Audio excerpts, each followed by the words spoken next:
শেখ মুজিবুর রহমানের কিছু বাণী প্রচার করা হয়, লাইভ বাণী, মানে উনি ওনার সেই বক্তৃতার গুলো। তারপরে দেখলাম উনি বলছেন এই যারা আজকে সম্পদ লুণ্ঠন করে সম্পদ পাচার করে দিয়ে যায় তাদের এই দেশের মাটিতে কোনো জায়গা নেই। এখন কারা সম্পদ লুণ্ঠন করছে, কারা পাচার করছে, এটা প্রত্যেকটা মানুষ জানে। আপনারা হয়তো সবটা পরিষ্কার করে লিখতে পারেন না।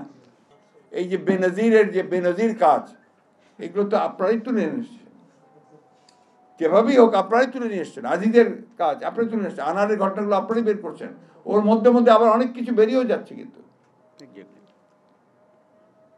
আপনার আজকেই দেখলাম যে আপনার ওই কোন একটা পত্রিকায় যে আপনার বলে গেলাম যে আপনার ওই আজিজের ঘটনাগুলো কিছু কিছু উঠে আসছে, সেগুলোর জন্য আপনার বলা হচ্ছে, যেটা আপনারাই বললেন যে তার সে সেনাবাহিনীর প্রধান ছিল, সুতরাং তার সম্পর্কে একমাত্র এটা একটা আইন আছে অবশ্য, যে এদের কোর্ট মার্শাল হওয়ার কথা আর কি, ডিউরিং হিজ 10 ইয়ার্স। সে যদি কোনো অপরাধ করে থাকে সেগুলো কোর্ট মার্শাল হওয়ার কথা।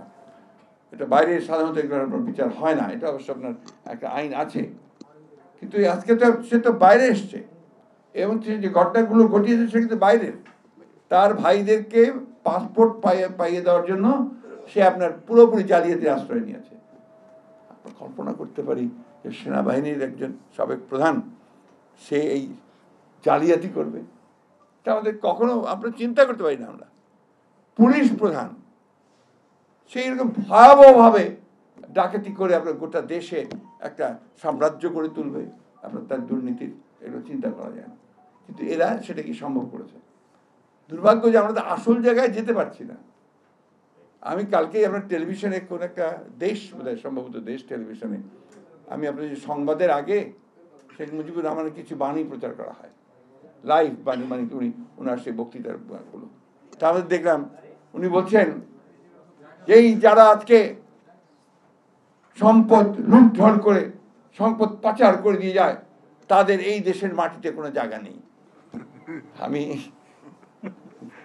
আজকাল যারা ক্ষমতায় আছে তারা কি এটা একবারও শুনছে, দেখছে? এখন কারা সম্পদ লুণ্ঠন করছে, কারা পাচার করছে, এটা প্রত্যেকটা মানুষ জানে। আপনারা হয়তো সবটা পরিষ্কার করে লিখতে পারেন না, আমরা কিছু কথা বলার চেষ্টা করি, তাও একটা আপনার ওই আপনার অ্যাবস্ট্রাক্ট আর্টের মতো বলি আর কি। যেমন আপনার আমি কিছুদিন আগে, কয়েকদিন আগে আমি বলেছি যে আপনার নগদ, যে আপনার যেটা নগদ একটা আছে না আপনার, যে টাকা টাকা ফাইন্যান্স, আপনার টাকা দিয়ে টাকা পাঠানো যায়, ই ব্যাংকিং টাইপের আর কি, স্মল স্কেল, তাই না? এই প্রতিটি টাকায় 5 পয়সা করে কিন্তু একটা কমিশন আছে, প্রতি টাকায় 5 পয়সা করে কমিশন আছে। এই কমিশনটা বাইরে চলে যায়, কোথায় যায়? আমি কি জানতে চাইছি টাকাটা কোথায় যায়? আমি এখনো এই সম্পর্কে কোনো উত্তর পাইনি। এর উত্তর একটাই, উনি কালকে ধারাভাবে বলছেন সেক্রেটারি সাহেব, যে বিএনপির আপাদ মস্তক সব নাকি দুর্নীতিবাজ।